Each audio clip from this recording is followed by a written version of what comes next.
এখন আমি কাঁচরাপাড়া শহীদ পল্লী হইতে চলে এসেছি এবং শহীদনগর টাওয়ার মাঠের পাশে প্রণতি বারৈয়ের ঠাকুরাঙ্গিনায় এসে উপস্থিত হয়েছি।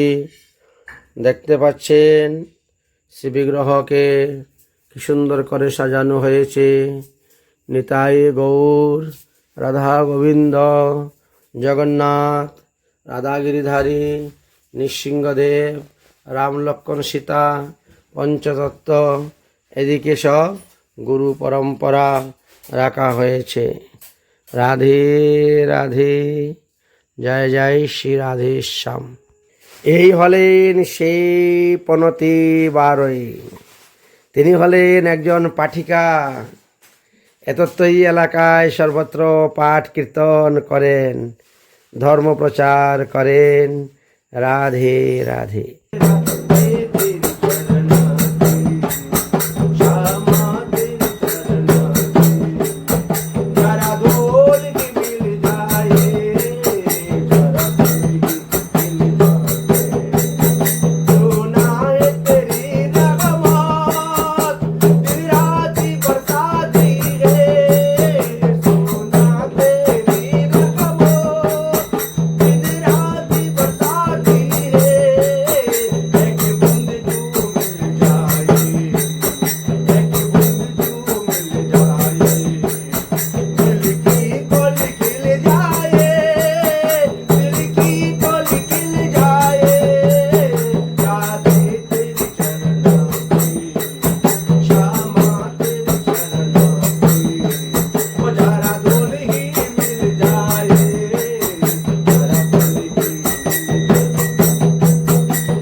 अलवेली सरकार की, वृंदावन धाम की, हरिनाम संकीर्तन की। राधे राधे।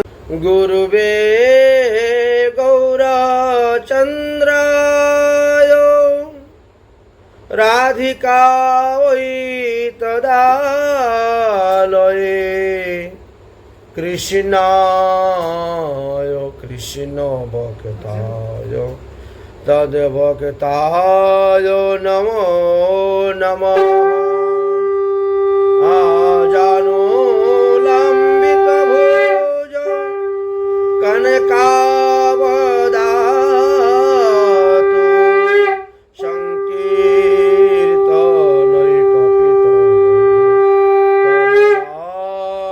संकीर्तनैकपितयताक्षु विश्वाम्बर द्विजवर जुगधर्म पालो वंदे जगत प्रिय करो করুণায় অবতারু। সুধী ভক্তবৃন্দগণ, বিগত কিছুদিন যাবৎ আমরা গৌর লীলা গৌর কথা আস্বাদন করে যাচ্ছি।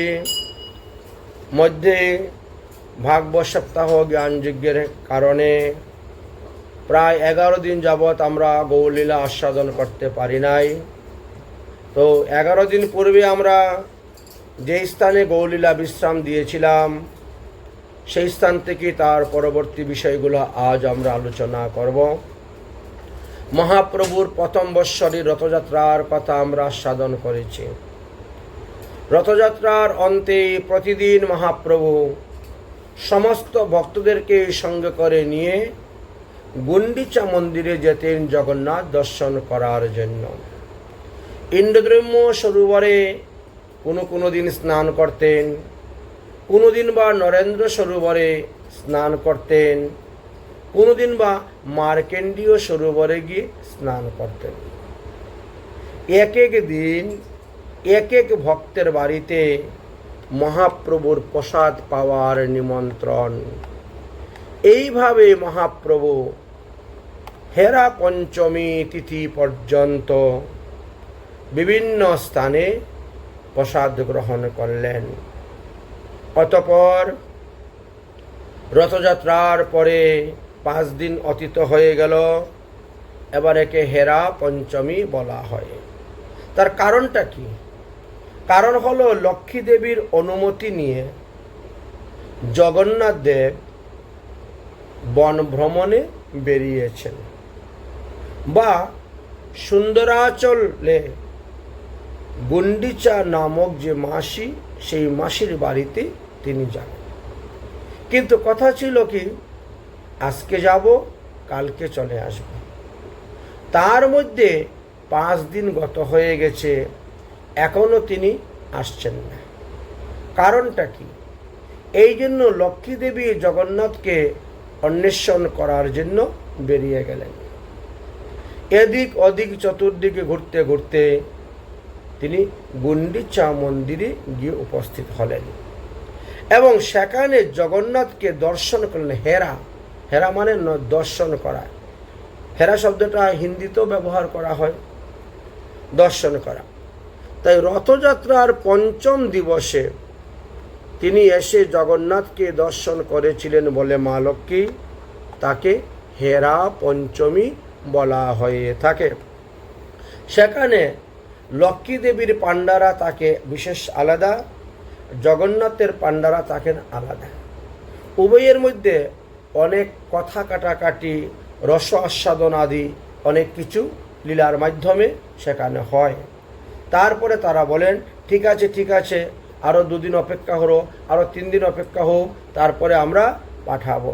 কারণ বৎসরে একবার মাত্র আসেন মাসির বাড়িতে, এই জন্য মাসিও ছাড়তে চাচ্ছেন না। এখানে চৈতন্য চরিতামৃতর মধ্যলীলার 14 পরিচ্ছেদে 113 নম্বর পয়ারেতে লেখা আছে, প্রাতকালে মহাপ্রভু নিজ গণ লইয়া জগন্নাথ দর্শন কইলা সুন্দরা চল গিয়া। তাহলে গুন্ডিচা মন্দির যেখানে, সেটাকে সুন্দরাচল বলা হয় স্থানটার নাম। নীলাচলে আইলা প্রভু ভক্তগণ লইয়া, তাহলে ওই সুন্দরাচল থেকে অর্থাৎ সেই গুন্ডিচা মন্দির থেকে যখন জগন্নাথের মন্দিরে আসলেন সেটাকে নীলাচল বলা হয়েছে বা নীলাদ্রি বলা হয়েছে। নীলাচলে আইলা প্রভু ভক্তগণ লইয়া, দেখিতে উৎকণ্ঠা হেরা পঞ্চমীর রঙ্গে। অতঃপর মহাপ্রভু স্বরূপ দামোদরকে জিজ্ঞাসা করিলেন, যদ্যপিও জগন্নাথ হন দ্বারকা বিহারী, তিনি এখানে জন্মগ্রহণ করেন নাই, আবির্ভাব হন নাই, তিনি দারুব্রহ্ম রূপে প্রকট হয়েছেন। তাহলে তার মাসির বাড়ি আসলো কোথার থেকে? মা আসবে তারপরে তো মাসি আসবে। এখানে তো তিনার কোনো মাই নেই, বাবাই নেই। যেমন কৃষ্ণ কংসের কারাগারে জন্ম নিয়েছেন, দেবকী বসুদেব তার মা বাবা, সেখান থেকে নন্দালয়ে গিয়েছেন নন্দ যশোদা তার মা বাবা। কিন্তু জগন্নাথ তো দারুব্রহ্ম রূপে প্রকট হয়েছেন, ইনার কে মা কে বাবা? তো মাই নেই বাবাই নেই, তো মাসি আসলো কোথার থেকে? এক বড় আশ্চর্য কথা। যদ্যপিও জগন্নাথ করেন দ্বারকা বিহার, ততপিও তিনি প্রতি বৎসরেই একবার বৃন্দাবনে যান। ঘটনা হয়েছে কি, বৃন্দাবন থেকে যে সাক্ষী গোপাল এসেছিলেন পুরীতে, বৃন্দাবন থেকে যে সাক্ষী গোপাল পুরীতে এসেছিলেন, সেই সাক্ষী গোপাল আসার পর এই সাক্ষী গোপালকে নুলক পরাবেন, নুলক নাকের মধ্যে করেছেন। তো বাসনা ছিল, কিন্তু মনে মনে চিন্তা করেন যদি গোপালের নাকে একটা ছিদ্র থাকতো তাহলে আমার এই জিনিসটা পরাতাম। তখন গোপাল রাত্রিবেলা স্বপ্নে দেখিয়ে বলছিল, ও মাসিমা, ছোটবেলা আমার মা আমার নাক ছিদ্র করেছিলেন, সেই নাকের মধ্যে এখনো ছিদ্র আছে, তুমি এসে দেখো তারপর বলবো। তো ওই সেই অনুসারে এই নাম পড়েছে মাসির বাড়ি, মাসির বাড়ি, মাসির বাড়ি। কারণ গুন্ডিচা তো মন্দিরটা তিনার নাম অনুসারে গুন্ডিচা, এইভাবে এখানে নাম হয়েছে। আচ্ছা, এবার মহাপ্রভু জগৎবাসীকে শিক্ষা দেওয়ার জন্য, জানার জন্য স্বরূপাদি সঙ্গে এইভাবে রসপ্রসঙ্গ কথা আলোচনা করতেন। তাহলে জগন্নাথ প্রতি বৎসর একবার বৃন্দাবনে যান। আর এমনিও জগন্নাথের বিগ্রহ কোনো এক সময়ে জগন্নাথ পুরী থেকে বৃন্দাবনে চলে গিয়েছেন, তারপরে ওখানে আবার নতুন জগন্নাথ তৈরি করে স্থাপন করা হয়েছে। পুরাতন জগন্নাথ বর্তমানে বৃন্দাবনে কেশিঘাট থেকে অনতি দূরে পানিঘাট নামক একটি স্থান আছে, সেইখানে সেই জগন্নাথ বলরাম সুভদ্রা অবস্থান করতেছেন। বৃন্দাবনে একজন রামানন্দী ভক্ত ছিলেন, তিনি এমনভাবে ভগবানের ভজন করতে শুরু করলেন, তিনার ভজনে ভগবান সন্তুষ্ট হয়ে গেলেন। হয়ে তাকে বর দেওয়ার জন্য তার সামনে এসে প্রকট হলেন। তখন বললেন, আমি আপনার শ্রী বিগ্রহ সেবা করতে চাই, পূজা করতে চাই। ভগবান বললেন, যাও তাহলে জগন্নাথপুরীতে। জগন্নাথপুরীতে গিয়ে জগন্নাথ মন্দিরে যে আমার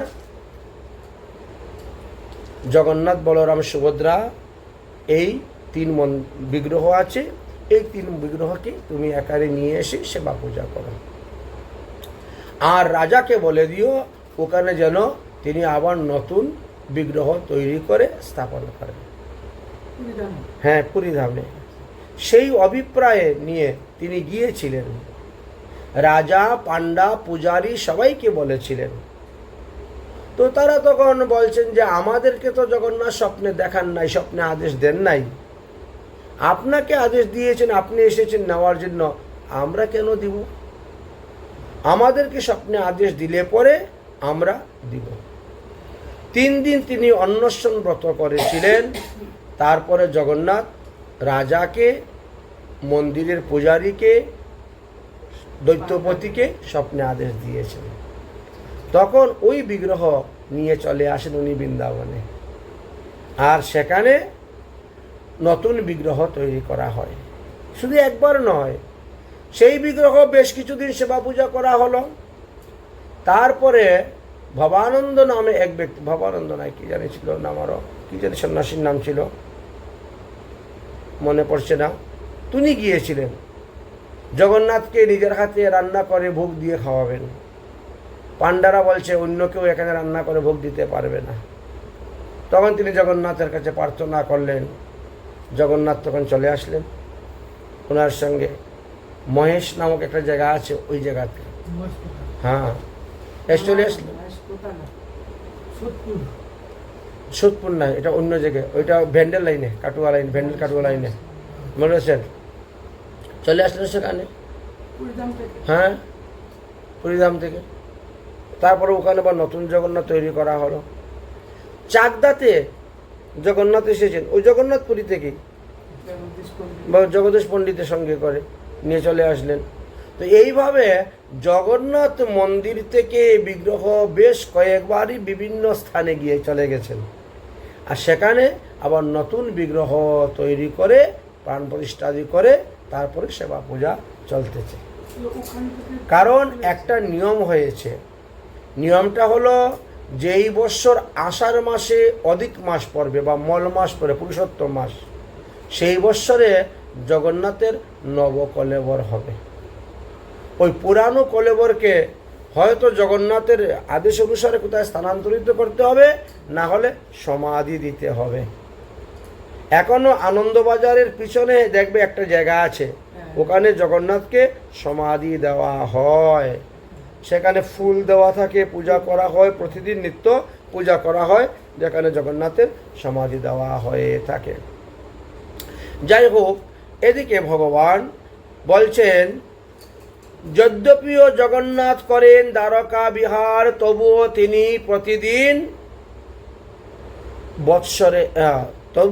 প্রতি বৎসরে একবার বৃন্দাবনে আসেন। কিন্তু লক্ষ্মী দেবী কেন বৃন্দাবনে আসেন না? কৃষ্ণের এই যাত্রাকে রথযাত্রা বলা হয়। স্বরূপ বললেন, যেহেতু বৃন্দাবনের কৃষ্ণের সঙ্গে লক্ষ্মীর খেলা করার কোনো অধিকার নাই, সেই হেতু তিনি আসতে পারেন না।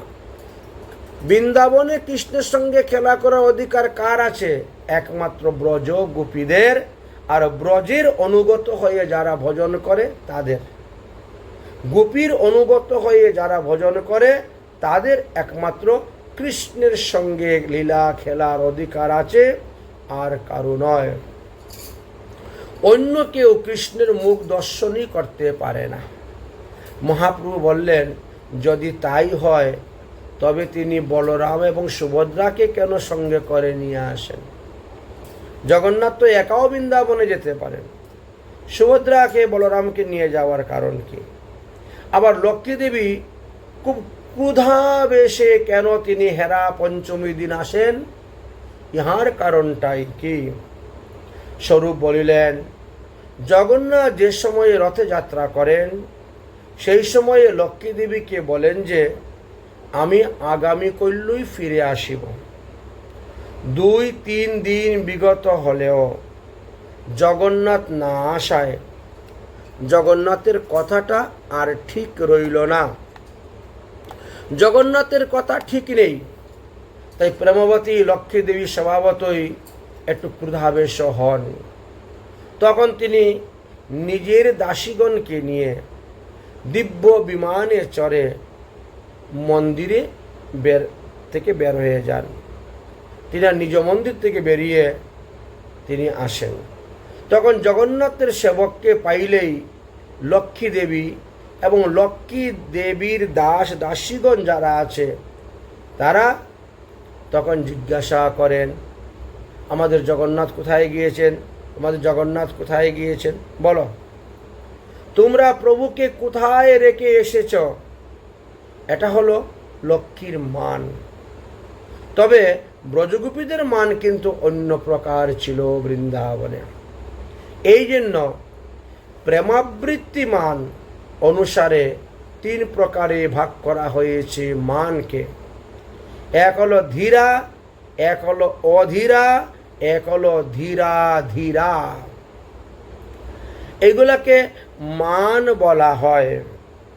কোন মানে আপনি ভগবানের সেবা করবেন, ভজন করবেন, পূজা করবেন, এইগুলোও ভজনের কাজে লাগে। ধীরা, অধীরা, ধীরা ধীরা, সমধীরা, বামাধীরা, দক্ষিণাধীরা ইত্যাদি ইত্যাদি অনেক কিছু আছে। তো নায়িকা 3 প্রকারের এবং নায়িকার স্বভাব বা মানকে 3 প্রকারে বিভক্ত করা হয়েছে। ওটা লক্ষ্মী দেবীর মধ্যে নয়, লক্ষ্মীর মানটা আলাদা, ব্রজগোপীদের মানটা আলাদা। তাহলে ব্রজে যে ভগবান শ্রীকৃষ্ণের সঙ্গে রাসলীলা করেছেন, সেই গোপীদের মধ্যে 3 প্রকারের নায়িকা ছিলেন। এক হলো মুগ্ধা, এক হলো মধ্যা, আর এক হলো প্রাগলভা। শুদ্ধ প্রেমের রসগুণে গোপিকা প্রবীণ, প্রেমময় বপুকৃষ্ণ ভক্ত প্রেমাধীন। এই গোপীদের প্রেমে কৃষ্ণ একমাত্র বশীভূত হয়েছিলেন। গোপিকার প্রেমে নাহি রসাবাস দোষ। এরা এমনভাবে কৃষ্ণের সঙ্গে প্রেম করে, এখানে কোনো রসাবাস দোষ থাকে না। কৃষ্ণ কখনো দুঃখ পায় না, সবসময় সুখ আর সুখ আর সুখ আনন্দ পায়। অতএব কৃষ্ণ করে পরম সন্তোষ। যেখানে রসাবাস হবে সেখানেই সুখ হবে না, বরং দুঃখ উৎপন্ন হবে। গোপীগণের মধ্যে শ্রেষ্ঠ রাধা ঠাকুরানী, নির্মল উজ্জ্বল রসের তার রতন তনুখানি।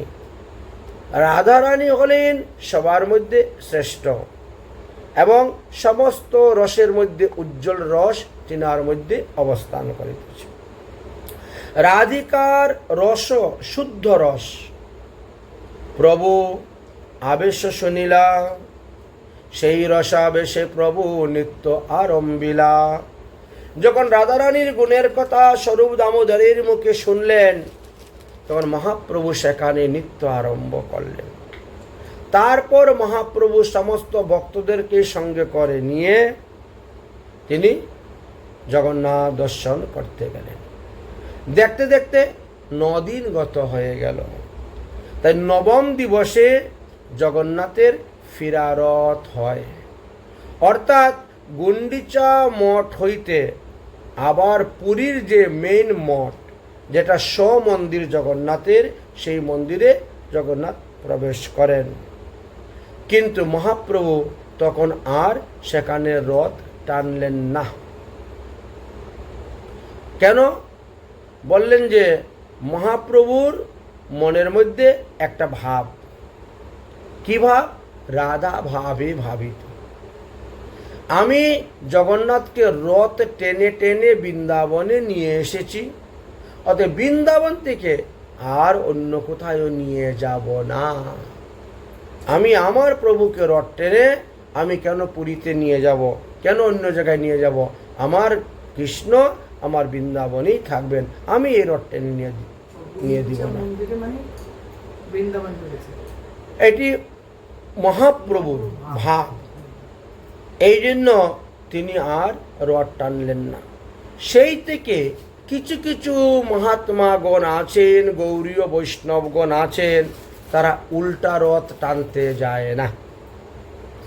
সবাই যে যায় না এমন কোনো কথা নয়, অধিকাংশ লোকেই যায়, না হলে রথ টানবে কে?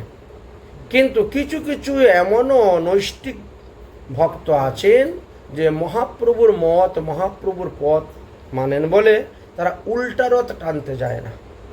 প্রথম রথ সবাই টানবে, কিন্তু উল্টা রথ টানতে তারা যায় না। এটি হলো তাদের মূল কারণ। এটি হলো ভিতরের বিষয়। মহাপ্রভু যখন জগন্নাথের পট্টডুর, জগন্নাথের যে কোমরের মধ্যে দড়ি বাঁধা হয়, পট্টডুর বলে যে আনা হয়, রাখা হয়, সেটা কেন তৈরি করে নিয়ে যায়? এই কুলিনগ্রামবাসী বৈষ্ণবগণ নিয়ে যান।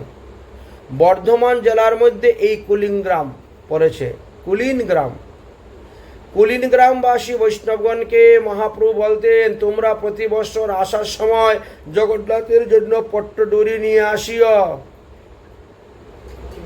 এইটা একটা গাছের পাতার থেকে তৈরি করা হয় এই সুতাটা। হ্যাঁ হ্যাঁ,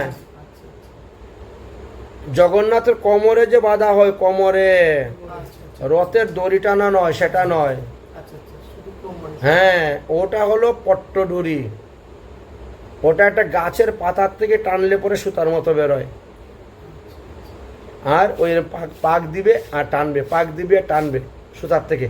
একটু টানো, একটু পাক দাও, একটু টানো, একটু পাক দাও, দেখো একদম রশির মতো হয়ে যাচ্ছে। অথচ এটা গাছের পাতা। হ্যাঁ, প্রতি বৎসর তোমরা জগন্নাথের জন্য পট্টডুরি নিয়ে আসিও। শ্রী মূর্তিতয়ের পাণ্ডু বিজয়ের সময় এই পট্টডুরি লাগে, এবং সেই পট্টডুরি জগন্নাথের প্রসাদী পট্টডুরি এনে পঞ্চমালা তৈরি করা হয় গলায় দেওয়ার জন্য। যখন মন্ত্রস্মরণ করা হয় তখন এই জগন্নাথের পট্টডুরি গলার মধ্যে দিয়ে বসে ভজন করতে হয়। পঞ্চমালার মধ্যে জগন্নাথের পট্টডুরি থাকবে, তুলসীর মালা থাকবে, আমলকির মালা থাকবে, রাধাকুণ্ড শ্যামকুণ্ডের রজের মালা থাকবে, আর গুঞ্জা মালা থাকবে। এই 5 রকমের মালা একত্রিত করে কাপড় দিয়ে পেঁচিয়ে তৈরি করা হয়, তার নাম পঞ্চমালা। তাই এই জগন্নাথের পট্টডুরি বলা হয়। যাই হোক, মহাপ্রভু উল্টারথ হয়ে গেল। এবার মহাপ্রভু একদিন মনে মনে চিন্তা করছেন, চলো রে সবাই মিলে আজ পরমানন্দ পুরীর আশ্রমে যাব। পরমানন্দ পুরীর কুটিয়াটা হলো বর্তমানে জগন্নাথ মন্দিরের পিছনে দেখবা একটা লোকনাথ রোড আছে, রাস্তার নাম লোকনাথ রোড। এই রোড দিয়ে আমরা লোকনাথ মহাদেব দর্শন করতে যাই এবং পার্বতী সাগর দর্শন করতে যাওয়া হয়। তো মন্দির থেকে প্রায় আধা কিলোমিটার যাওয়ার পরেই ওখানে দেখবেন একটা থানা আছে। থানার পাশেই একটা ছোট্ট কুটিয়া আছে, আর সেই কুটিয়া এখন আর নেই, সব ধ্বংস হয়ে গেছে। এখন থানাটাও নেই, থানাটাও সে এখান থেকে স্থানান্তরিত হয়ে গেছে, এখন একটা ঘন জঙ্গলে পরিণত হয়ে গেছে। সেখানে একটা কুয়া দেখতে পাবেন, যেটা পরমানন্দের কূপ বলিয়া প্রসিদ্ধ। ওখান থেকে জল নিয়েই সমস্ত ঘটস্থাপন আদি শুভ কার্য আদি হয় এখনো। বলেছেন, শ্বেতগঙ্গা প্রকট হওয়ার পূর্বে থেকে এইখানেই ছিল সেই গঙ্গা এই কূপের মধ্যে। কিন্তু সেই গঙ্গা এখানে গেলেন কেমন করে? জগন্নাথপুরীতে তো গঙ্গা নেই, সমুদ্র আছে, অন্যান্য নদী আছে, কিন্তু গঙ্গা নদী তো নেই। কিন্তু মহাপ্রভুর আদেশে গঙ্গা গিয়ে প্রকট হয়েছিলেন এই পরমানন্দ পুরীর কূপের ভিতরে। পরবর্তী সময়ে মহাপ্রভু অদর্শন হওয়ার অনেক বৎসর পরে শচী বৃন্দাবন হইতে শচী নামে এক ভক্ত, যিনি বাংলাদেশের রাজশাহী জেলার পুটিয়ার রাজকন্যা ছিলেন, তিনি দীক্ষা গ্রহণ করার পরে তিনার নাম শচী, তারপরে নাম হয়েছিল গঙ্গা মাতা গোস্বামিনী। তিনি যখন জগন্নাথপুরীতে ছিলেন এবং জগন্নাথপুরীতে জগন্নাথের কৃপায় ওনার কাছে তখন শ্বেতগঙ্গা প্রকট হয়েছিলেন। এই জন্য পুরীতে 2 স্থানে গঙ্গা আছেন, এক হলেন শ্বেতগঙ্গা, এটা পরের কথা, আর আগে ছিলেন পরমানন্দ পুরীর সেই কালে। আর পরমানন্দ পুরীর কথাই বলছি, শুনেন। একদিন প্রভু পুরী গুসাইয়ের মঠে বসিলেন গিয়া তার পরম নিকটে, জগন্নাথ দর্শন করে সেখান থেকে কীর্তন করতে করতে সমস্ত ভক্তগণকে নিয়ে মহাপ্রভু পরমানন্দ পুরীর কুটিয়াতে গিয়ে উপস্থিত হয়েছিলেন। পরমানন্দ পুরী প্রভুর বড় প্রীতি। পূর্বে যেন শ্রীকৃষ্ণ অর্জুন দুই মতি। অর্জুনের সময় শ্রীকৃষ্ণের যেমন সূক্ষ্ম ভাব ছিল, কথাবার্তা আদান প্রদান হতো, ঠিক তেমনিভাবে মহাপ্রভু পরমানন্দ পুরীর সঙ্গেও সেই ভাব ছিল। সেইভাবেই কথাবার্তা আদান প্রদান, খাওয়া দাওয়া, উঠা বসা, চলাফেরা সব কিছু হতো। তো কৃষ্ণ কথা রহস্যনে শুনিয়া প্রসঙ্গ, নিরবধি পুরী সঙ্গে থাকেন প্রভু রঙ্গ। মহাপ্রভু যার মুখে কৃষ্ণ কথা শুনেন তাকে খুব ভালো লাগে, তার কাছে বারবার যান। এই জন্য পরমানন্দ পুরীর মুখে কৃষ্ণ কথা খুব সুন্দর, আর হলো রায় রামানন্দের মুখে। এইভাবে বেশ কয়েকজন ভক্ত ছিলেন। এই জন্য মহাপ্রভু অধিকাংশ সময় ওই কৃষ্ণ কথা শোনার জন্য যেতেন পরমানন্দ পুরীর কাছে। পুরী গোসাইয়ের কূপে ভালো জল নহে। পুরী গোসাই যে কুয়া তৈরি করেছেন, কূপ, সে জল একেবারে ঘোলা কর্দমাক্ত। এই জল ভালো নয়, এটা স্নানেও ব্যবহার করা যায় না, সেবায়ও ব্যবহার করা যায় না, এত খারাপ জল। অন্তর্যামী প্রভু সকল জানেন তিনি, সব কিছু জানা সত্ত্বেও আবার জিজ্ঞাসা করেন ভক্তের মুখ থেকে শোনার জন্য, পুরী গোসাই তোমার কূপের জলটা কেমন? বলছে ভালো নয়। অন্তর্যামী প্রভু তাহা সবাই জানে, কিন্তু জানার পরেও আবার জিজ্ঞাসা করছেন।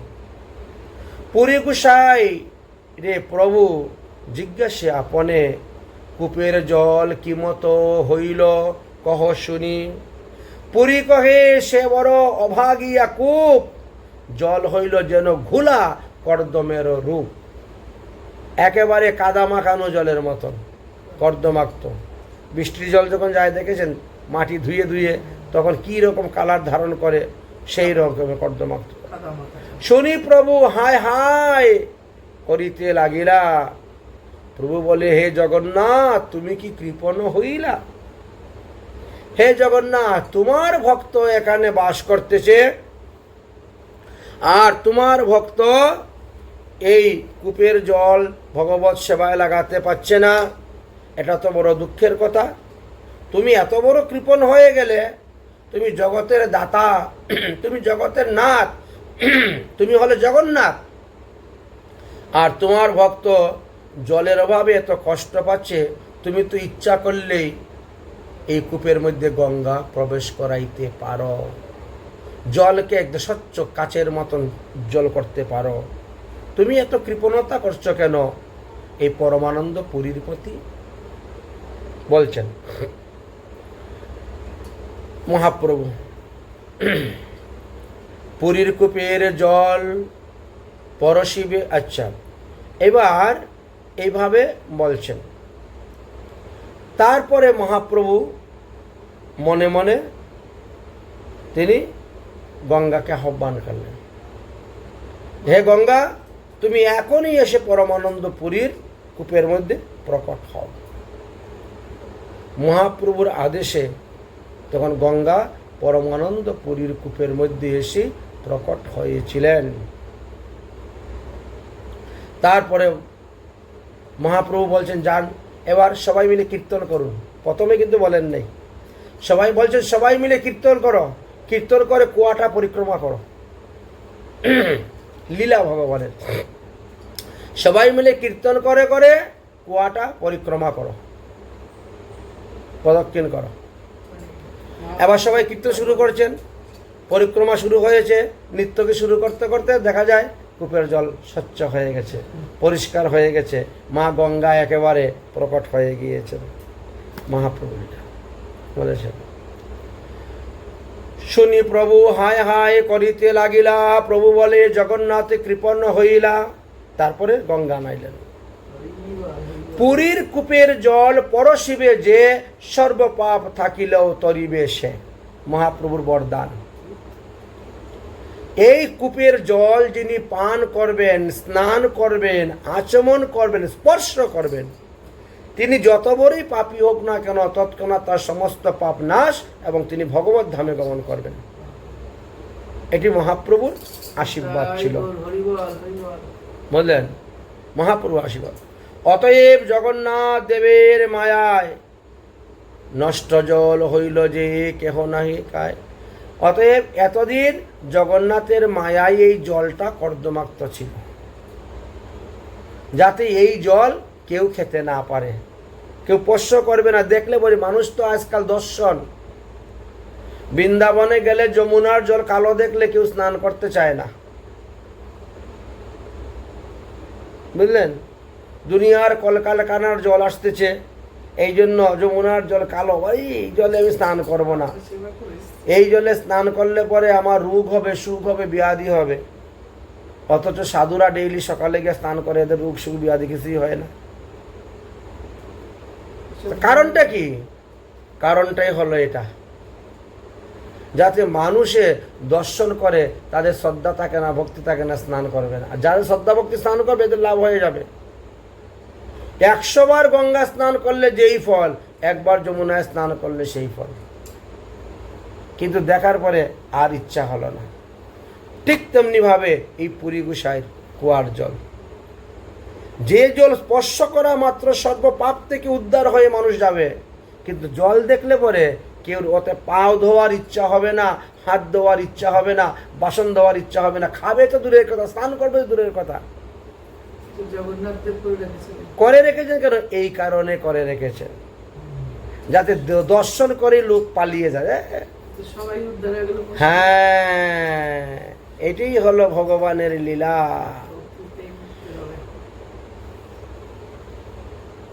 অতএব জগন্নাথ দেবেরও মায়ায় নষ্ট হইল সেই জল কেহ নাহি খায়। এত বলি মহাপ্রভু আপনে উঠিয়া তুলিলা শ্রীভুজ দুই, পরে কহিতে লাগিলা, হাত তুলে, জগন্নাথ মহাপ্রভু মুরে এই বর দেও, গঙ্গা প্রেবসুক এই কূপের ভিতর। নিজের মহিমা নিজে বলেন না মহাপ্রভু, নিজের মহিমা নিজে বলছেন না, বলছেন হে জগন্নাথ দেব, তুমি বরদান করো, তুমি কৃপা করো, আশীর্বাদ করো, যাতে কূপের ভিতরে গঙ্গায় এসে প্রকট হন এবং নষ্ট জল দূর হয়ে যায়, জল সুন্দর স্বচ্ছ হয়ে যায়। প্রার্থনা করছেন। ভগীরথী গঙ্গা আছেন পাতালেতে, তারে আজ্ঞা করো এই কূপে প্রবেশিতে। মহাপ্রভু জগন্নাথের উপর ঠেলা দিচ্ছেন, কিন্তু উনি তো সব করতেছেন। হে জগন্নাথ, তুমি তো জগতের নাথ, এই গঙ্গা তো পাতালেও অবস্থান করতেছেন, অতএব গঙ্গাকে আদেশ করো তিনি যেন এসে এই পরমানন্দ পুরীর কূপেতে এসে প্রকট হন। প্রবেশ আদেশ। সর্বভক্তগণ মহাপ্রভুর শ্রীমুখে এই বাক্য শুনি উচ্চ করি করিতে লাগিলা হরিধ্বনি। অতঃপর মহাপ্রভু নিজেই ভক্তগণকে নিয়ে সেখানে গেলেন, সেই জল পান করলেন, সেই জলে স্নান করলেন, আচমন আদি করলেন। সমস্ত ভক্তগণ বোতল ভর্তি করে করে নিয়ে গেলেন, কারণ তখন তো পুরীতে আর কোনো গঙ্গা নেই, একমাত্র পরমানন্দ পুরীর গঙ্গা।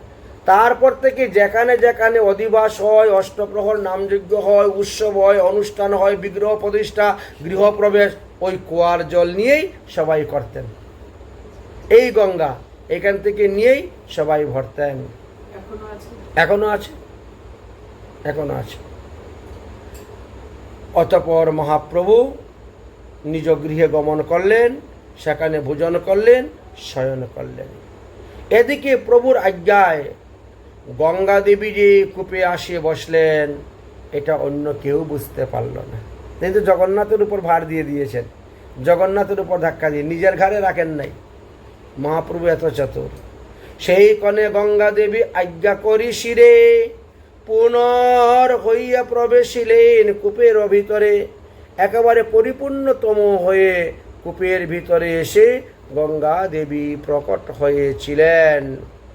এই তো হলো মহাপ্রভুর লীলা। প্রাতকালে উঠে সবে দেখে অদ্ভুত, পরম নির্মল হইল পরিপূর্ণ কূপ। আগে রশি দিয়ে বালতি দিয়ে জল তুলতে হইতো, কিন্তু এখন দেখা যায় কূপ একেবারে পরিপূর্ণ হয়ে গেছে জলে, আর একেবারে নির্মল স্বচ্ছ সুন্দর হয়ে গেছে। আশ্চর্য দেখিয়া হরি বলে ভক্তগণ, পুরী গোসাই হইরা বড় আনন্দিত মন। গঙ্গার বিজয় সবে বুঝিয়া কূপেতে কূপ প্রদক্ষিণ করেলা লাগিলা করিতে। তারপরে প্রতিদিন গিয়ে সবাই ওখানে স্নান করে, পরিক্রমা করে, কীর্তন করে। মহাপ্রভু শুনিয়া আইলা সেইখানে, জল দেখি পরম আনন্দিত মনে। প্রভু বলে, শুনহ সকল ভক্তগণ, এই কূপ যে করিবে, এই কূপের জল যে করিবে স্নান পান, সত্য সত্য হইবে তার গঙ্গা স্নান ফলদান। অতএব গঙ্গাতে গিয়ে স্নান করতে হবে না, এখানে স্নান করলে হবে। কৃষ্ণ ভক্তি হবে তার পরম নির্মল। সর্বভক্তগণ শ্রীমুখে প্রভুর বাক্য শুনি, উচ্চ করি লাগিলা করিতে হরিধ্বনি। পুরী গোসাইর কূপে এই দিব্য জল স্নান পান করি প্রভু মহা কৌতূহলে। প্রভু বলে, আমি যে আছি পৃথিবীতে, নিশ্চয় জানিও পুরী গোসাইয়ের পিতে। মহাপ্রভু আরো একটা কথা বললেন, পরমানন্দ পুরীর সঙ্গে আমার একটা ভালো প্রেম প্রীতি ভালোবাসা আছে বলে আমি এখনো বেঁচে আছি, না হলে এতদিনে আমি লীলা সংবরণ করে নিতাম। তাহলে পুরী গোসাইকে তিনি কতটা ভালোবাসতেন এখন বুঝেন। পুরীর মহিমা তবে কহিলা সবারে, কূপধন্য করি প্রভু গেলা নিজ ঘরে। এইভাবে জগন্নাথ পুরীতে পরমানন্দ পুরীর মহিমার কথা আলোচনা করেছিলেন। মহাপ্রভু নিজেই কৃপা করেছিলেন। সর্বদাই ভগবান ভক্তের মান বাড়ায়। ভক্তের মান বাড়ানোর জন্য ভগবান যে কখন কি বলেন, কখন কি করেন তার ঠিক নয়। ভক্তের কিঙ্কর হয় আপন ইচ্ছায়, সাজিব হে ধুতিব হে লজ্জা নাহি ভাই। সব কিছু করতে পারে ভগবান, কর্তব্য অকর্তব্য সব কিছু, কিন্তু সব কিছু করা সত্ত্বেও তিনি দূরে থাকেন। তিনি কখনো মান যশ প্রতিষ্ঠা চান না, সম্মান চান না। তাই পৃথিবীতে এত কিছু ভগবান দান করেছেন, তারপরেও দেখো লুকিয়ে থাকেন। আর আমরা যদি কোনো মন্দিরে 1 লাখ টাকা দান করি, তাহলে পাথরের মধ্যে খোদাই করে আগে লিখে রাখি, অমুক বাড়ি, অমুক ঘর, অমুকেই, অমুকে এত টাকা দান। হ্যাঁ, সত্যি কথাই। একটা ফ্যান যদি কেউ দান করে, একটা ফ্যানের দাম 1000-1500 টাকা, একটা সিলিং ফ্যান 1000-1500 টাকা, 2000 টাকাই হলো। কিন্তু তার মধ্যেও বাপ দাদা 14 গোষ্ঠীর নাম দিয়ে, বাড়ি ঘরের ঠিকানা দিয়ে অমুকেই এই ফ্যান দান করেছেন, বলেছেন। যাই হোক, কিন্তু ভগবান দেখেন এত কিছু দান করা সত্ত্বেও তিনি লুকিয়ে থাকেন। সম্মুখে থাকা সত্ত্বেও মহাপ্রভু নিজে স্বীকার করেন নাই যে আমি গঙ্গাকে আহ্বান করে এই কূপের মধ্যে এনেছি। দিলেন জগন্নাথের উপর ভার, জগন্নাথ করেছেন। তাই ভগবান কখনো নিজেকে বলেন না আমি ভগবান। ভগবান কখনো নিজে বলেন না আমি করছি। মহাপ্রভু কি বলতেন? হ্যাঁ, শ্রীকৃষ্ণের ইচ্ছা হলে অবশ্যই এটা পূর্ণ হবে।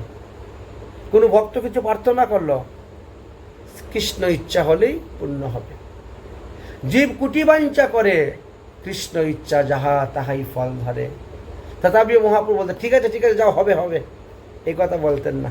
ভগবানের ইচ্ছা হলে হবে অবশ্যই, এইভাবে মহাপ্রভু বলতেন। যাই হোক, শ্রী চৈতন্য চরিতামৃত গ্রন্থের আমরা যৎকিঞ্চিৎ আস্বাদন করলাম। আগামী কল্য চৈতন্য চরিতামৃতের মধ্যলীলার 5ম পরিচ্ছেদ আমরা আলোচনা করব। তার পরবর্তী বিষয়গুলি আজকের মতো ভাগবতী কথা গৌর কথা এখানে বিশ্রাম। রাধে রাধে।